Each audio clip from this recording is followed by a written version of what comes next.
Election কমিশনের পক্ষ থেকে আমাদের সাথে কোনো রকম যোগাযোগ করা হয়নি এবং তাদের এই বিষয়ে আগ্রহ নাই। তারা আমাদের মুখোমুখি আসতে ভয় পায়।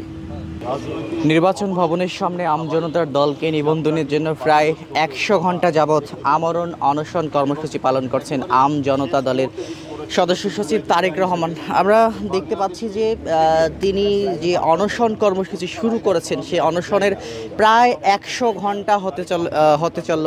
কিছুক্ষণ আগেই ৯৯ ঘন্টা হয়ে গেছে এই অনশন কর্মসূচির। একটু আমরা তার সঙ্গে কথা বলার চেষ্টা করব। এই যে এত দীর্ঘক্ষণ ধরে প্রায় ১০০ ঘন্টা যাবৎ তিনি এখানে এসেছেন, এখানে এসে অনশন কর্মসূচি পালন করছেন, বলা যায় যে এক প্রকার তিনি অসুস্থ হয়ে পড়েছেন এবং আমরা যেটি দেখতে পাচ্ছি এখন তিনি শুধুমাত্র স্যালাইন নির্ভর এখানে রয়েছেন তেমনটি আমরা দেখতে পাচ্ছি। এবং এই তার সঙ্গে একাত্মতা প্রকাশ করার জন্য বিভিন্ন রাজনৈতিক দল থেকে শুরু করে বিভিন্ন শ্রেণী পেশার মানুষ এই জায়গাগুলোতে এসেছিলেন, এই নির্বাচন ভবনের সামনে এসেছিলেন, তেমনটি কিন্তু আমরা দেখেছিলাম। তবে সব মিলিয়ে আমরা যেটি জানতে পেরেছি এই ১০০ ঘন্টার মধ্যে এখন পর্যন্ত নির্বাচন কমিশনের যে উচ্চ পদস্থ যারা এখানে রয়েছেন তারা কিন্তু এখন পর্যন্ত কেউ সেভাবে তার সঙ্গে যোগাযোগ করেনি, তেমনটি আমরা জানতে পেরেছি। এবং আরেকটি বিষয় আপনাদেরকে যদি আমরা বলে রাখি, তারেক রহমান তিনি যেটি বলেছেন যে তার দাবি আদায়ে তিনি এখন পর্যন্ত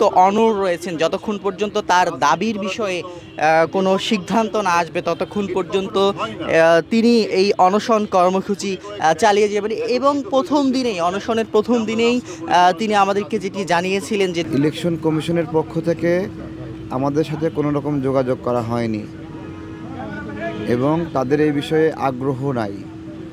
তারা আমাদের মুখোমুখি আসতে ভয় পায়, এড়িয়ে যাচ্ছে, এটাই আর কি বিষয়। আর আমরা এখানে অনশন করছি এখন কততম স্যার?